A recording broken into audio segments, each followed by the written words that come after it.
Krishna Krishna Hare Hare Hare Ram.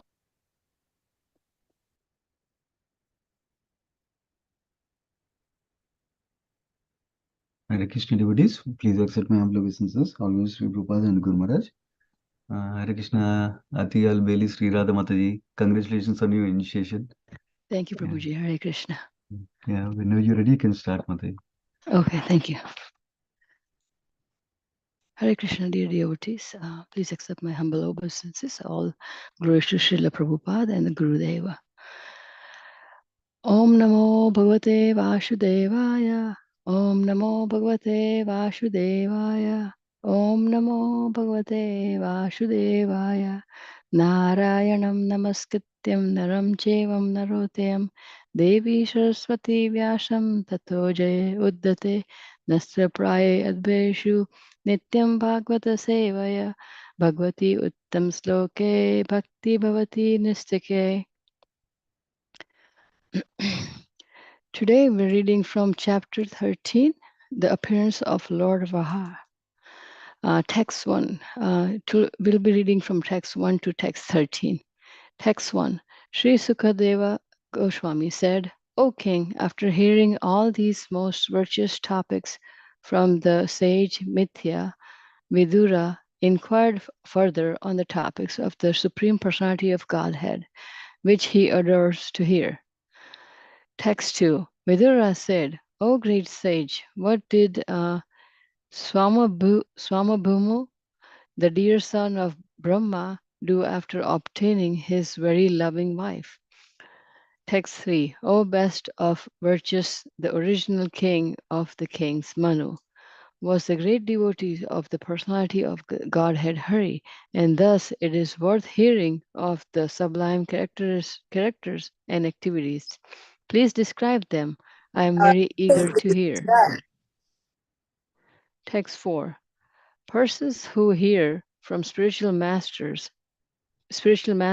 gives with great labor and for a long time must hear from the mouth of pure devotees about the characters and activities of pure devotees.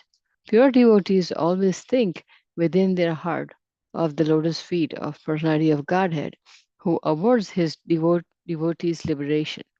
Text 5. Sri Shukadeva Goswami said, the personality of Godhead, Sri Krishna, was pleased to place his lotus feet on the lap of Vidura because Vidura was very meek and gentle. The sage Mithya was very pleased with Vidura's words and began influenced by his spirit. He attempted to speak. Text 6. The sage Mithura said to Vidur, after his appearance, Manu, the father of mankind, allowed al- along with his wife, thus addressed the reservoir of Vedic wisdom, Brahma, with obeisances and folded hands. Text 7. You are the father of all living entities and the source of their substance because they are all born of you. Please order us how we may be able to render services unto you. Text 8. O wonderful one, please give us your direction of the execution of duties within our working capacity so that we can follow it for the fame in the life and the progress in the next. Text 9. Lord Brahma said, O my dear son, O Lord of the world, I am very pleased with you, and I desire all blessings for both you and your wife. You have without reservation surrendered yourself unto me with your heart for my instruction. Text 10. O hero, your example is quite befitting a son in a relationship with the father. The sword of adoration for the superior is required. One who is beyond the limit of envy and who is sane accepts the order of his father with great delight and executes it to his full capacity. Text 11. Since you are my very dear, obedient son, I ask you to beget children qualified like yourself in the womb of your wife. Rules the world in pursuance of the principle of devotional service. onto the Supreme Personality of Godhead, and thus worships the Lord by performing of yajna. Yajna. Text 12. O King, if you can give proper protection to the living beings in material world, that we be the best services for me. That will be the best services for me. When the Supreme Lord sees you to be good protector of the conditioned soul, certainly the master of the senses will be pleased with you. Text 13. The Supreme Personality of Godhead, Janadar, Lord Krishna, is the form to accept all the results of sacrifices. If he is not satisfied, then one's labor for advancement is futile. He is the ultimate self, and therefore, one who does not satisfy him certainly neglects his own interests. Thank you, Prabhuji. Hare Krishna. Yeah. Thank you so much, Mataji. Hare Krishna. So it's a very nice section. I happen to have some slides that I prepared for another event, so I'm going to use that today. So we can go through them. I'll show you. Okay, I'll offer brief prayers. Om Ajnanatimirandasya Gnananjana Shalakaya Chakshurunmilitam Yena Tasmai Shri Gurave Namaha Sri Chaitanya Manobishtam Sthapitam Yena Bhutale Swayam Rupa Gadamahyam Dadati Supadantikam Namo Vishpataya Krishna Pistaya Bhutale Srimati Bhaktivedanta Swami Niti Namne Namaste Saraswati Devi Gauravani Pracharine Nirvisheshunivadi Pashadesh. So we're in the 13th chapter, a brief overview of where we came in the third canto so far. In the first 4 chapters, we heard about how Parikshit Maharaj asked about Vidura Maitreya conversation, and we heard about how Vidura was insulted by Duryodhana, and Vidura came out for pilgrimage, and then he happened to meet Uddhava, and then when he inquired about Krishna and Dwarakavasis and Yadus, Uddhava remembered different Krishna's pastime and spoke about Krishna's pastimes in Vrindavan, Dwaraka, like that. And then finally, Uddhava directed Vidura to meet Maitreya for further enlightenment when Vidura wanted to take shelter of him as a disciple. Then in the next 4 chapters, we heard from the Vidura Maitreya conversation about the Sarga, primary creation, and more details are different avatars like Purusha avatars, Leela avatars, like that we heard, and specifically about how development of Virat Rupa and how the initial primary creation of the foundational elements by Supreme Lord is done. That's what we heard. And then also we heard about how we can be freed from the influence of Maya and the material modes of nature when we don't identify with the body. So that's the other aspects we heard from the conversation. And then Vidura further asked some more questions. And then following that, Lord Brahma's initial appearance on the lotus flower of Garbhodesha Vishnu, and then what did he do after seeing Lord Garbhodesha Vishnu and offering prayers. That is what discussed in the next 4 chapters. Then the next 3 chapters, 9, 10, 11, 12, next 4 chapters, after Brahma offered beautiful prayers to Garbhodesha Vishnu, Supreme Lord replied saying that I already gave this benediction to you, so you can perform your service nicely as long as you keep on remembering me and in everything you're doing, like that. And then we heard about the secondary creation that Brahma does, about different planetary systems creation and details of the time. And then Brahma initially creating the 5 features of ignorance so that we can live in this material world. Otherwise, we cannot, without ignorance, we'll be situated in service of Krishna only. So that we heard. And the last chapter, we heard about how Brahma first created Kumaras who said, sorry, we cannot do the creation further. We're not interested in family life. Then, because of his anger, Rudra came, and we heard about how Rudra was not ready to, along with other Rudras, was destroying instead of creating. So he said, don't worry, please meditate. And then he created 10 other sons who were the sages. But he saw this, the creation was going very slowly. And then we heard about the walk episode where Brahma was attracted to his daughter. And then we heard finally at the end of the chapter, we heard about how Swayambhu Manu and Satrupa appeared from Lord Brahma. And then this chapter starts with Vidura asking further questions about them. Oh, Swayambhu Manu Satrupa appeared. What did they do? Like that he asks question.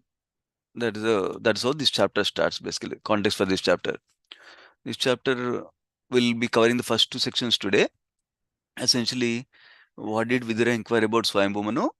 And then what is the conversation that went on between Brahma and Swayambhu Manu? That's what we're going to cover the two sections today. So going further, the first section is about first Vidura asking further from Maitreya about Swayambhu Manu. So interestingly, this section glorifies Krishna Katha, glorifies hearing Krishna Katha from spiritual master like that. So let me put in slideshow mode. That may be better also.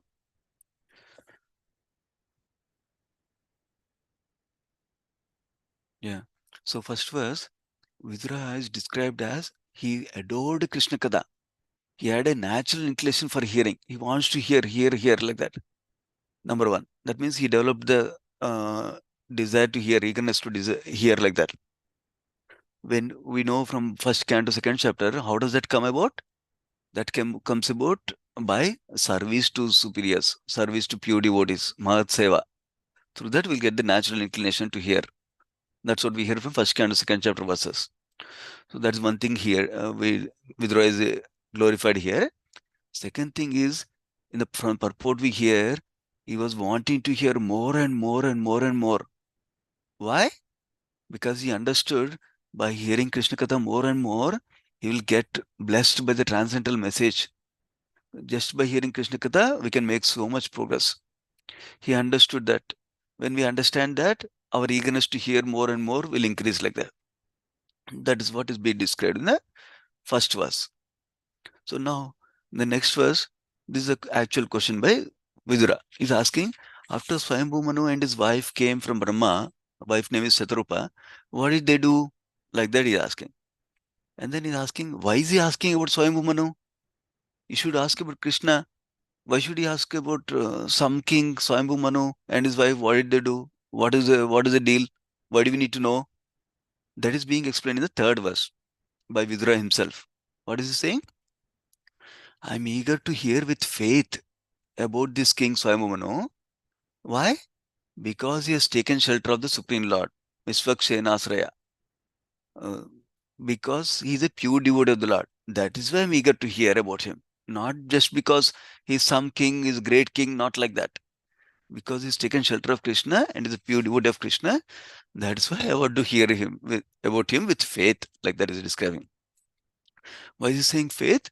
Because if somebody doesn't have faith, the devotee is not inclined to tell them subject matters that require some faith. Otherwise, he'll think, oh, he's telling some stories, not really relevant. So remember, we have an instruction also, not to instruct a faithless person about the holy name, for example. Like that, he's convincing Maitreya Muni that I have faith, please share with me Krishna Katha, like that. And in this case, Krishna Katha is Katha about his pure devotees, Swayambhu Manu and his wife.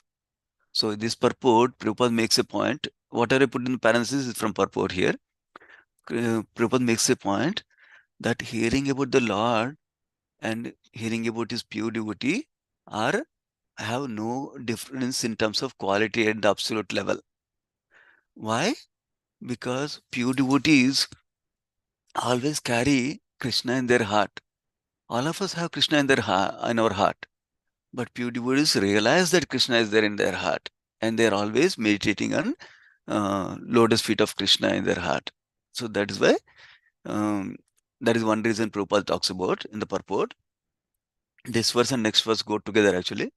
And then he says, another thing is, when we hear about Krishna directly or Krishna's pure devotees, the result is the same. What is the result? The result is our development of devotion service. Our bhakti will develop. Just by hearing about Krishna and there is pure devotees, our bhakti will increase.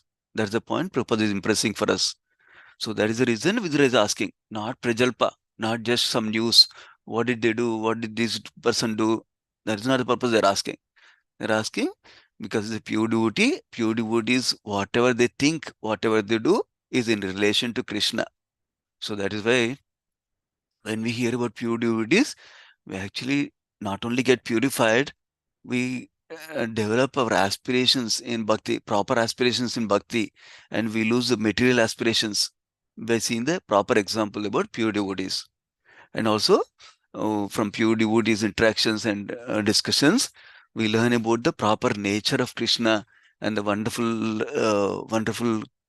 wonderful characteristics of bhakti, like that also. That's why we are also eager to hear about pure devotees.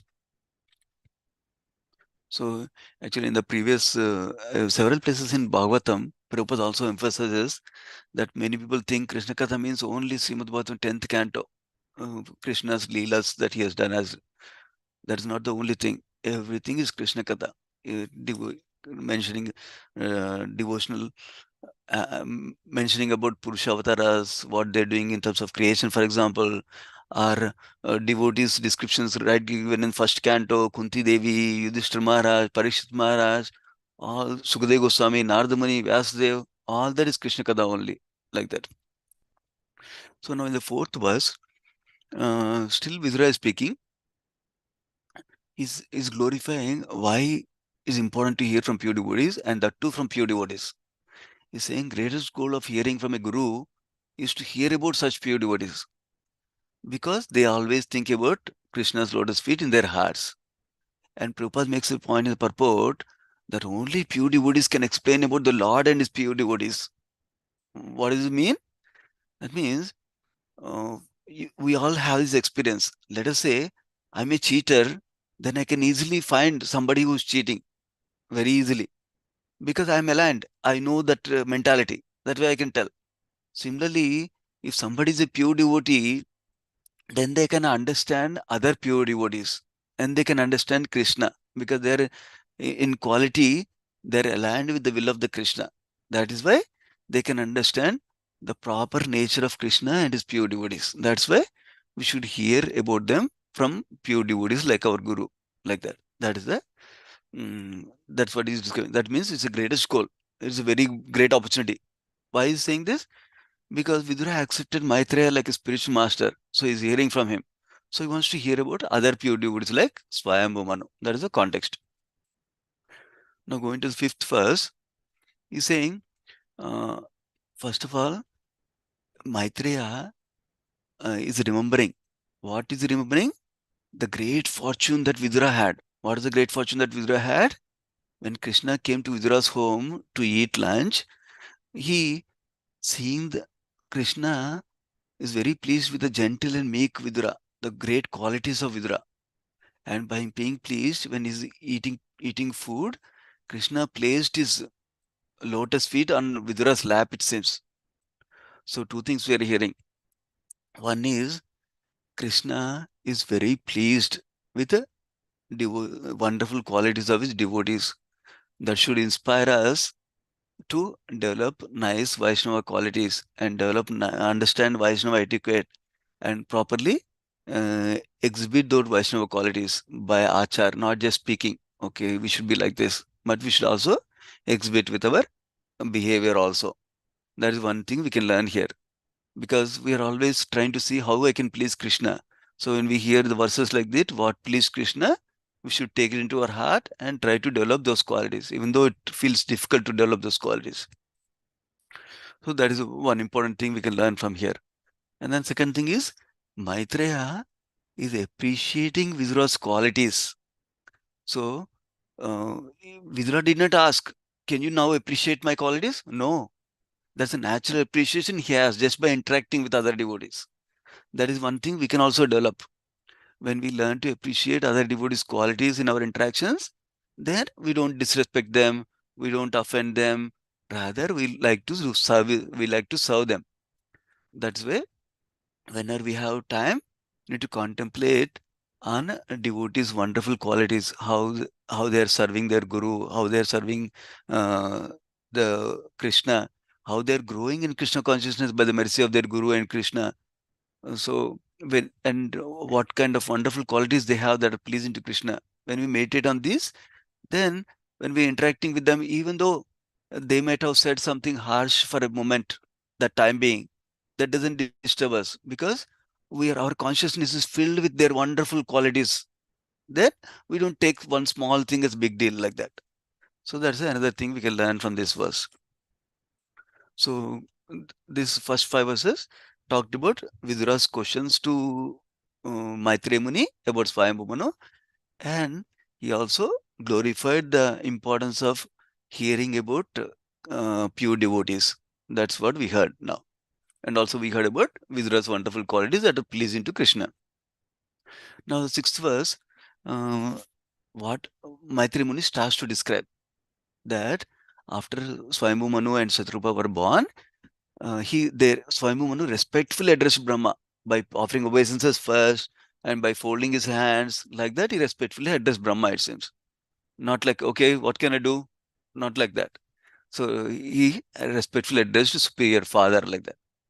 Now 7th and 8th verse is asking, what did he say? Swayambhu Manu say is being described here. Swayambhu Manu asked Brahma like this: please instruct us, how may we serve you? How can I serve you? By acting according to our capacity, is saying. So that means first is asking instructions so that he can serve, number one. Number two, he's conscious that he can only do service based on the capacity that he is being given by Krishna and by mercy of Guru, not more than that. So always we should remember, we can do some service according to our capacity. Each of us can do some service for sure according to our capacity. And when we do some service according to our capacity, whatever we can do, then Krishna will be pleased, Guru will be pleased. And then actually Krishna will increase our capacity to do service. Then we get more service from Guru and Krishna. Then we do more service because capacity increase now. Like that it goes in Krishna consciousness. We can always observe the day one from Krishna consciousness, our capacity to serve will be very limited. But as we serve with that limited capacity, our capacity will increase so that we can serve more and more like that. That is another principle we can learn from this verse. So Swayambhu Muni is asking Brahma to give instructions how we can serve him like that. So now, and he says, what is the result of such doing the service? We will get fame in this life and a superior destination in the next life also. In the purport, Prabhupada is glorifying that these are wonderful father and sons like that. And he's saying father's duty or father or mother's duty is to bring up the son until it's grown. What does it mean bring up the son means? That will be explained in the next verses also. That giving them the taste of Krishna consciousness, giving them understanding of Krishna consciousness, giving them attraction for Krishna consciousness. That is the duty of the father and mother in the life of their children. So that is the duty. And what is the son's duty? Not just take. What can you give me, father? What can you give me, father? All the time. So as we grow up, we're meant to render service to father also.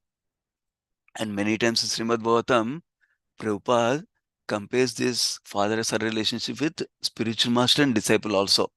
So the similar thing applies there.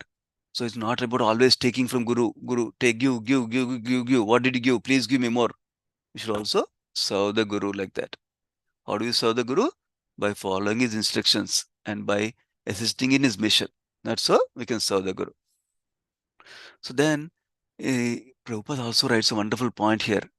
Not only Swayambhu Manu gets mercy of great fame in this life and liberation in the next life, but because we are coming from his sampradaya and this parampara, coming from Brahma, Narada, Vyasa, like that, Madhvacharya, Srila Prabhupada, coming in that line of dissection, if we discharge duties that support the mission of the previous acharyas, then we will also be blessed a similar way. We'll get fame in this life and we'll get to the higher position in the next life. Primarily, for us, it's a pure devotion service to Krishna like that. So then, next few verses, Brahma is appreciating Swayambhu Manu as an ideal son here. So 9th verse is saying, I'm very pleased with you because of your heartfelt surrender unto me with no reservation. Nirvyalikena, that's what used. And he says, I desire all blessings for both you and your wife, Swasrupa, like that. So basically, the point here is he, as Swayambhu Manu, surrendered to his father with heartfully, with no reservations. Oh, if I surrender, what will he give? Maybe he'll give me some service to do. That will be too much for me. Not like that. He's heartfully surrendered to him without any reservations like that. So similarly, as a disciple is meant to surrender to his guru without any reservations like that. So then, because of such surrender, he is getting so much blessings from his superior Lord Brahma. In this case, Brahma is father also and spiritual master also, both in this case for Swayambhu Manu. So he's saying, I'll give all blessings to you. So the secret to get blessings is to submit ourselves properly without any reservations and follow the instructions of spiritual master or superiors also for that matter. So in this purport also, Prabhupada highlights the excellent father and son relationship here. What is happening? Son is unreservedly, without any reservation, willing to be guided by the father. That means the term sometimes is used that we should be malleable in the hands of our superiors, whether it's father, whether it's a mentor, whether it's spiritual master, like that. We're malleable. Malleable means like iron, when it is made hot, it can be bent to whatever shape we need. It can be made into a bowl or a glass or a spoon, like that. So we should be similarly malleable and willing to be guided by the father and spiritual master. Not like, okay, I know everything. You tell me, I'll choose. I'll do that. I don't do that. I don't like this. I like this. Not like that. We're malleable to hear the intent of the spiritual master, hear the mood of the spiritual master, and act accordingly. And then he's describing actually father is 10 times more eager to instruct and guide the son by all means. So that is the other thing he's describing here. Similarly, our gurus, spiritual masters are very eager to give us mercy and instructions and guidance for our progress in spiritual life. They're very eager to see us progress, not like what mistake they're doing, not like that. That is the other thing we can learn from here. So from our side, we're ready to be guided by spiritual master. We're willing to change ourselves to act according to instructions of spiritual master. That is what we can do from our side. So another aspect Prabhupada highlights is not only is eager to instruct and guide the son, father, but is also full of Vedic knowledge, Vedic wisdom. So that's an important responsibility for us as parents or responsible leaders also, which is we need to develop the proper knowledge by reading Shastra regularly, by hearing classes regularly every day. Like that, we need to develop the proper knowledge. Then only we can share with our dependents, whether it's children, whether it's somebody new that is approaching us. So that's a responsibility for us to develop proper knowledge also. Knowledge and wisdom is given. How come knowledge becomes wisdom? By doing proper service, the knowledge can turn to wisdom or realization. And the 10th verse is described as he's still Brahma is appreciating his son, Swayambhu Manu. He's saying, a same person who's beyond envy, adores and accepts instructions of superior with great delight and execute to his full capacity. So that is what is required. We also should accept our instructions of our superiors with great delight and execute our full capacity. So that's how Brahma is appreciating Swayambhu Manu. So we have 2 more verses today, only until 12, not 13 today, 11th and 12th. So Brahma, being pleased with him, he gave instructions. So what do you see here? Similarly, our spiritual master should be pleased with us. Then they will instruct us. Otherwise, they'll say, you're doing great, you're doing great, you're doing great. When they're pleased and when they know that we are ready to serve, then only they give the instructions to us. So that's why we should develop our attitude and of service attitude and eagerness to hear instructions and serve. So what are the 3 instructions Brahma gave? Brahma, he told him, beget children similar to you in quality, because he noticed Swayambhu Manu is such a wonderful quality. He's asking, get children of similar quality like you, like that. So why? Because his service is to populate the universe right now. That is part of the Visarga or secondary creation. Second thing he says is rule the earth religiously. What does religiously mean here? That means with the principles of devotion service. That means follow the principles of devotion service yourself and also help others, your citizens who you're protecting, also perform devotion service like that. So, and the third thing is you worship the devotion Lord through sacrifices. That means you also perform sacrifices to serve Supreme Lord like that. In the purport, Prabhupada mentions how as leaders, including mother, father like that, when we need to understand the goal of life is worshipping the Supreme Lord. So then we should not think that married life is for sense enjoyment, but is meant to satisfy Krishna. That means our dependents also, we need to help them to engage in bhakti. That is how we're doing our service of protecting our citizens like that. Our citizens are our dependents like that. That's the point Prabhupada writes in the purport here. Now going to the last verse, 12th verse, this is a similar theme, but he's telling by protecting your population like that, protecting means spiritual protection also. That means what will happen? You will do the highest service unto me and also you will please Krishna. So sometimes we may think, oh, taking care of this, that responsibility in the family is coming in the way of my devotion service. Actually, if you take that also as part of the devotion service, taking care of children, wife, husband, then we're actually pleasing our spiritual master and Krishna also. As long as we see them in connection to Krishna, as long as we help them in Krishna consciousness. So that can also be pleasing to Krishna. That's what in the 12th verse we are hearing. So Prabhupada writes in the purport that we're not just meant to satisfy our senses. So we're supposed to train our citizens if you're kings, or our dependents if you're parents, for example, to render service to Krishna. That is our responsibility like that. Yeah. So that's where we end today and continue tomorrow from 13th verse. Panupan Mati, you had some comment or question? Go ahead, Mati. Hare Krishna Prabhuji, thank you so much for nice explanation. So nice. Okay, so Prabhuji, you mentioned that knowledge become wisdom with proper like with the proper service can make knowledge, it can transform knowledge into wisdom. Can you explain a little bit, please? Sure, Mati. Yeah. It's a nice thing that Gauranga Darshan Prabhu repeatedly says this point. Basically, when we're reading scripture, we're getting the knowledge, understanding. So now that knowledge needs to translate into character and also the practical realization for us.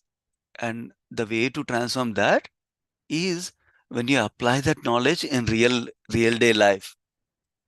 And how do we apply the knowledge in real day life? By doing some service. So that's a other way of saying the same thing is we do learn theory in the class for physics class, and we do lab work in the lab to see the real result. Oh, when I mix these two, this is what happens like that. Similarly, in spiritual practices also, as we practice in devotee, we hear the knowledge from Bhagavad Gita and Srimad Bhagavatam. We hear, oh, mode of passion people, they hanker for everything. They want to get it at any cost. They don't care about other things. They were eager to get something more like that.